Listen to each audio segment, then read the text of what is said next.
Welcome to the Heavy Spoilers Show. I'm your host Definition, and this is the channel where we explain it so you don't have to. Game of Thrones is back, and those who've been eagerly awaiting a new season from the show like I have are in for a real treat. Episode 1 has just dropped on HBO, and there's a lot to unpack from its story and ending. Throughout this video, I'll be breaking down everything that you need to know about episode 1, as well as what it could lead to down the line. This is full spoilers ahead, so if you haven't seen the premiere yet and don't want to know what happens, then I highly recommend that you save this video till after you've watched episode 1, as there are some great moments. With that out the way, I hope you enjoyed the video. Now sit back, relax, and let's get into my ending explained breakdown of Game of Thrones Season 8, Episode 1.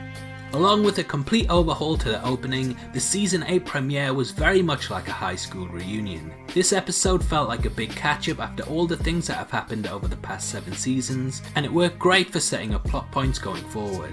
This was very much a callback to the first ever episode in which the families descended upon Winterfell, and we watched as Daenerys met with everyone before sending her army to fight the undead. Everyone is here. Tyrion sees Sansa, Jon sees Arya, and the two even compare swords, and it's just a great family catch-up. My favourite one in the episode was probably when the Hound met with Arya, and I love being reminded of how much of a badass she is. This isn't really the time to ask for everyone's status update though, and the Lord of the Norths are struggling to deal with the fact that Jon bent the knee. Whilst Jon seems to be the only one who realises how important the union between the two is with his new girlfriend, everyone else is a bit set against it. This is obviously setting up things down the line, and you get the feeling that fighting the undead isn't going to be easy when all of the factions are warring with one another. Meanwhile, at King's Landing, Cersei is delighted that the dead have broken through the wall and are heading up to Winterfell. What a bitch. Anyway, now she's got so much free time on her hands, Cersei meets with Greyjoy, who presents Captain Strickland,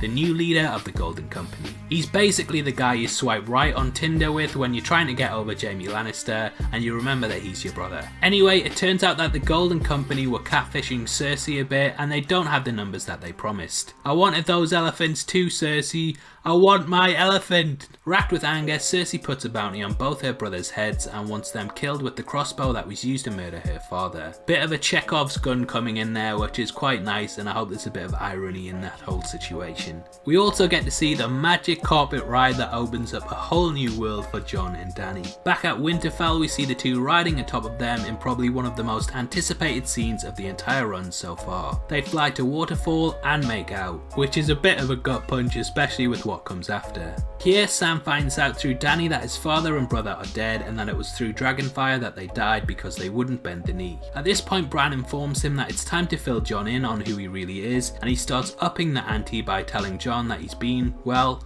up in his ante. Jon's obviously not happy, and I can see this sort of playing into the future when the two have to decide who should be sat on the throne. We also get the reveal that Tormund didn't die in the wall melt, and whilst this was spoiled in some of Season 8's trailers, it's nice to see him alive and kicking. The remaining members of the Night Watch are found, and they reveal that the Night King has left his lovely calling card, which is a child stuck to the wall surrounded by limbs. You could have just left Night King was here Season 7, but never mind. Anyway, in the closing moments of the show, a dark, mysterious rider arrives at Winterfell, and we see that it's Jaime Lannister. Bran watches him, probably aware of the significance of his arrival, and still angry that he's the reason he's in a wheelchair. Now, whether Bran will want revenge is a different matter, but it further showcases the unease in the camps. This sums up the episode as a whole.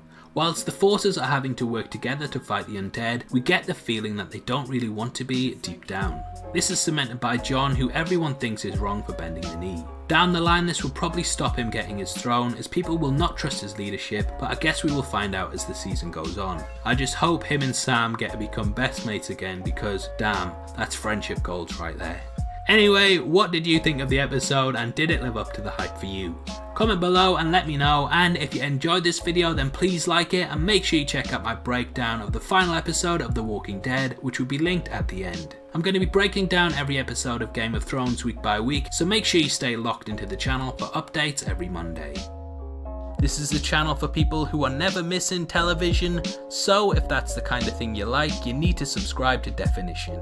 Thanks again for taking the time to watch this, you've been the best, and I'll see you next time. Take care, peace.